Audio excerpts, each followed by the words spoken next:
अस्सलाम वालेकुम dear students. आज हम जिस टॉपिक पे डिस्कस करेंगे वो है जी switch statement. One of the very simple and a fast statement that handle the multiple conditions और मल्टीपल ऑप्शंस। आप इसको यूज़ कर सकते हैं जी इफ़ एल्स इफ़ की जगह पर। तो ये भी आप जो है ना मल्टीपल ऑप्शंस में से किसी एक को सिलेक्ट करने के लिए आप इसको यूज़ कर सकते हैं। Unlike a if else if statement, this one is a very simple, बहुत ही सिंपल है और ये क्लियर भी है और ये रीडेबल भी है।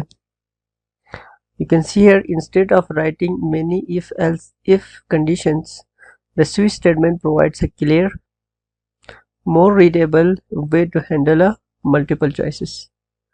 सेम काम करेगा लेकिन कुछ इसमें लिमिटेशंस भी हैं।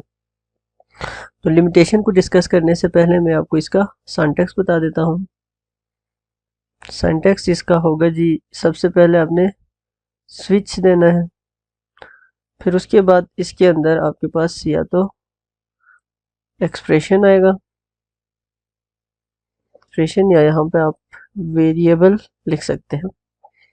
फिर उसके बाद ch का ओवरऑल आपके पास ब्लॉक आ जाएंगे और ब्लॉक में आपके पास जो है ना इसमें केस होता है, केस आएगा जिसको आप कह सकते हैं case 1।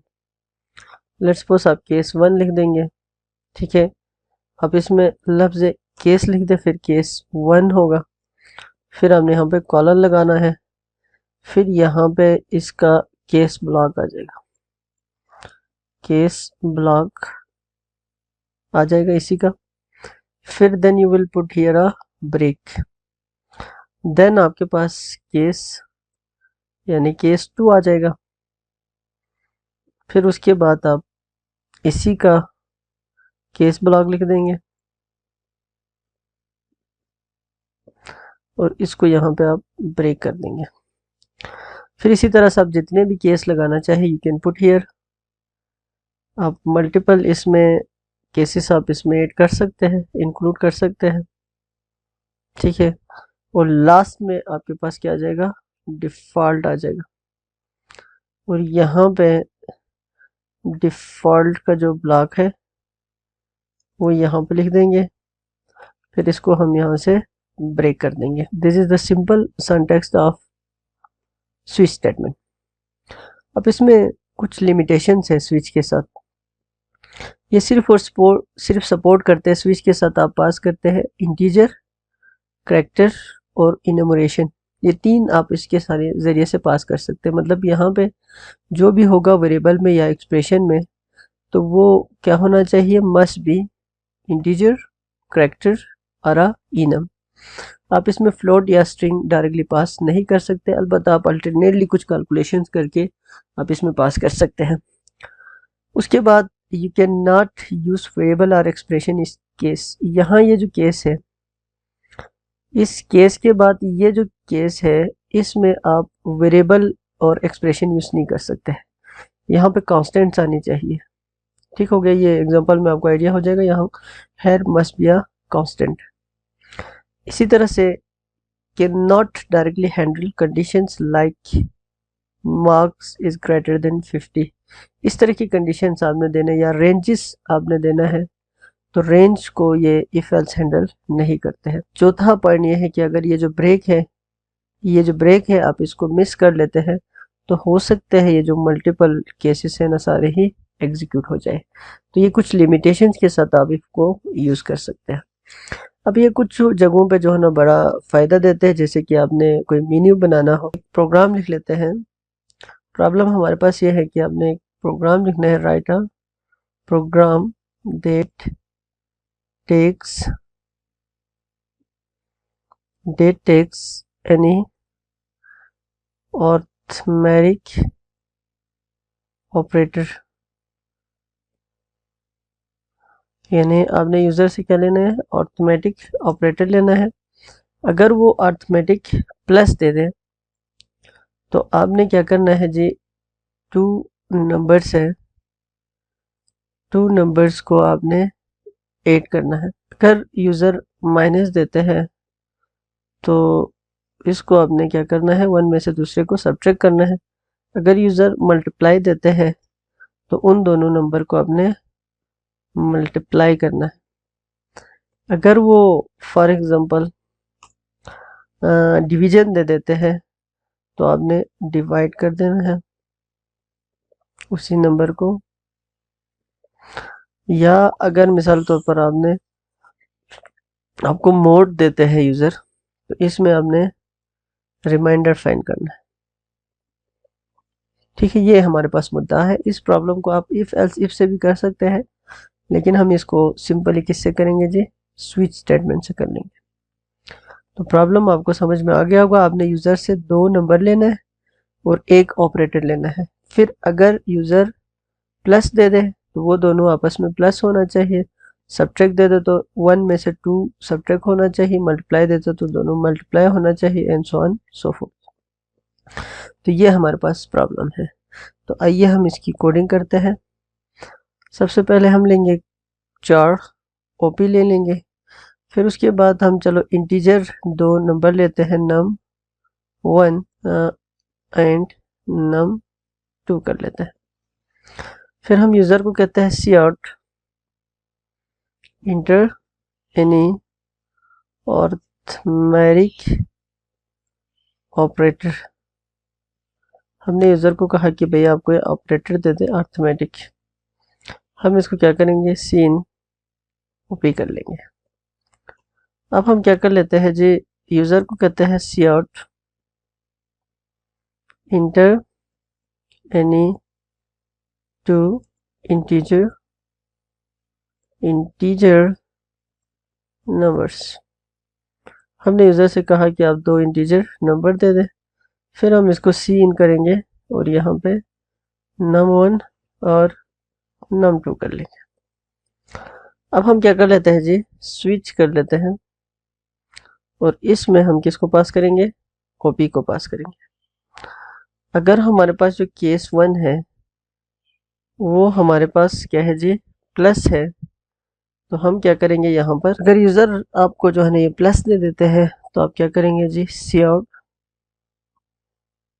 Some of 2 number is करके हम यहाँ पे क्या करेंगे जी, num1 प्लस num2 कर लेंगे। और फिर उसके बाद हम इसको क्या कर देंगे जी, ब्रेक कर देंगे। फिर उसके बाद अगला केस है, अगर वो माइनस दे देते हैं तो हम यहाँ पे करेंगे सी आउट सब्ट्रैक्शन ऑफ 2 नंबर्स कर दे और इसमें हम क्या करेंगे जी, num1 माइनस num2 कर देंगे। इसको भी हम यहाँ पे ब्रेक कर लेंगे। फिर उसके बाद अगला केस है जी, अगर वो मल्टीप्लाई दिया हुआ है तो हम यहाँ पे क्या कर लेंगे, मैं इसको कॉपी कर लेता हूँ ताकि हमारा टाइम बच जाए यहाँ पे। तो हम यहाँ पे कहते हैं मल्टीप्लिकेशन ऑफ 2 नंबर्स, यहाँ पे हम सिंपली मल्टीप्लाई लिख देंगे। इसी तरह से अगला केस है, अगर वो डिवाइड कर लेते हैं तो हम क्या कर लेंगे जी, सी आउट की जो कॉपी किया है इसको मैं पेस्ट कर लेता हूँ और यहाँ पे division of 2 number num1 divide by num2 कर देंगे। इसी तरह से केस, अगर उसने मॉड्यूलो ऑपरेटर दिया हुआ है तो हम यहाँ पे क्या करेंगे जी, रिमाइंडर ऑफ रिमाइंडर इज कर दो, चलो एज करके हम इधर मॉड्यूलो लगा देंगे। फिर उसके बाद हम क्या करेंगे जी, डिफ़ॉल्ट कर देंगे। अब डिफ़ॉल्ट में हम क्या करेंगे जी, C out invalid operator, invalid, अगर इनमें से कोई ऑपरेटर नहीं दिया, कोई दूसरा ऑपरेटर उसने दिया है, तो हम उसको क्या कहेंगे जी, इनवैलिड ऑपरेटर कहेंगे। अब हमने क्या किया, दोबारा से बता देता हूँ। यूज़र से एक ऑपरेटर लिया और यूज़र से 2 नंबर ले लिया, जो कि यू कैन सी हियर। फिर उसके बाद हम ऑपरेटर को स्विच से पास कर दिया। अब ऑपरेटर जो भी यूज़र देंगे वो पहले इसके साथ कंपेयर करेंगे, ये जो यहाँ पे दिया हुआ है। अगर ये कंपैरिजन के नतीजे में ट्रू हो जाते हैं तो ये स्टेटमेंट क्या होगा, एग्जीक्यूट होगा। अदरवाइज ये वाला होगा, अदरवाइज ये वाला होगा, या ये वाला होगा। इनमें से केस जो भी है उनमें से किसी के साथ मैच होते हैं तो उसका जो स्टेटमेंट है वो एग्जीक्यूट हो जाएगा। अदरवाइज आपके पास जो डिफ़ॉल्ट है वो एग्जीक्यूट हो जाएगा। क्लियर है? तो आइए हम इस प्रोग्राम को रन कर लेते हैं, कंपाइल करें पहले। Showing a multiple error here, you can see. क्यों शो कर रहे पता है? क्योंकि हमने यहाँ पे हेडर फाइल ऐड नहीं किया। तो हम हेडर फाइल ऐड कर लेते हैं जी, इंक्लूड आयो स्ट्रीम, फिर उसके बाद यूजिंग नेम स्पेस std कर लेते हैं। फिर उसके बाद हमारे पास क्या आएगा, मेन आ जाएगा, और मेन का जो ब्रैकेट है उसको हमने यहाँ पे लगाना है और इसको ले जाके हम एंड में क्लोज कर देंगे। तो इस वजह से ये एरर दे रहे थे। आइए इसको फिर कंपाइल कर लेते हैं। तो आई होप वो एरर्स यहाँ से गायब हो गए। ठीक है, एरर ख़त्म हो गए। अब हम इसको एग्जीक्यूट कर लेते हैं। तो वो कहलाता है ऑपरेटर प्लस देता हूँ, तो यहाँ पे फिर वो क्या कहते हैं, 2 नंबर दे दे। मैं 12 दे देता हूँ और मैं 10 देता हूँ। तो ये देखो 22 इसने रिटर्न कर दिया। अगली दफ़ा फिर से एग्जीक्यूट कर दें। मैं यहाँ पे माइनस दे देता हूँ और नंबर फिर से 12 दे देता हूँ और 10 दे देता हूँ। तो यू गेट हियर अ 2। ठीक है, इसी तरीके से आप फर्ज करें मॉड ऑपरेटर दे देते हैं और आप 12 दे देते हैं और 5 दे देते हैं, तो विल गेट हियर अ 2। तो ये एग्जैक्टली हमें क्या दे रही है, रिजल्ट दे रही है। एक बार फिर एग्जीक्यूट कर लेते हैं और यहाँ पे अब हम जी दे देते हैं। फिर नंबर देने को कह रहे हैं 23 और 34। तो यहाँ पे देखो इनवैलिड। तो इस तरीके से आप स्विच को यूज़ कर सकते हैं। तो स्विच को यूज़ करते वक्त आपने एहतियात ये बरतनी है कि भाई यहाँ पे आप कोई एक्सप्रेशन या वेरिएबल पास करेंगे, लेकिन उस वेरिएबल में आपके पास क्या आना चाहिए, करैक्टर आना चाहिए, जो कि हमने यहाँ पे किया। यहाँ पे इंटीजर आ सकते हैं, यहाँ पे इवन बूलियन भी आ सकते हैं, लेकिन यहाँ पे फ्लोट या स्ट्रिंग नहीं आ सकते हैं क्योंकि उसको कंपेयर नहीं कर सकते। इसी तरह से आप रेंज को कंपेयर करना चाह रहे हैं, जैसे कि आप ग्रेड इस रेंज से इस रेंज तक है, उसको आप स्विच के ज़रिए से डायरेक्ट करना चाहे तो वो नहीं हो सकते हैं, लेकिन अलबत्ता उसको कर सकते हैं। तो वो जो रेंज है ना उसको पहले कैलकुलेट करके फिर आपको स्विच में देने होंगे। अदरवाइज उस तरह की प्रॉब्लम्स को जो है ना स्विच सॉल्व नहीं करते। बाकी जो यहाँ पे देखो ये जो ब्रेक है हम इसलिए लगाते हैं, अगर ये वाला जो केस है ना ये ट्रू हो जाए तो ये स्टेटमेंट को एग्जीक्यूट करे, फिर उसके बाद प्रोग्राम की जो एग्जीक्यूशन है वो यहाँ पे रुक जाए। अदरवाइज क्या होगा, बाकी भी एग्जीक्यूट हो जाएगा। आप इनको हटा के ये भी हटा दे, ये भी हटा दे, ये सारा हटा के एक दफ़ा एग्जीक्यूट करके देख ले तो वो प्लस माइनस डिवीजन सब कुछ कर लेंगे। तो ब्रेक क्या करते हैं, जो स्टेटमेंट ट्रू हो जाते हैं उसको एग्जीक्यूट कर लेते हैं, उसके बाद फिर वो आगे वाले को एग्जीक्यूट होने नहीं देते हैं। तो ब्रेक स्टेटमेंट आप हमेशा जो है ना यूज़ किया करें स्विच के साथ। तो मज़ीद इसके बारे में मैं 2-3 प्रोग्राम्स नेक्स्ट वीडियो में बना के शेयर कर देता हूँ आपके साथ। तब तक के लिए अल्लाह हाफ़िज़।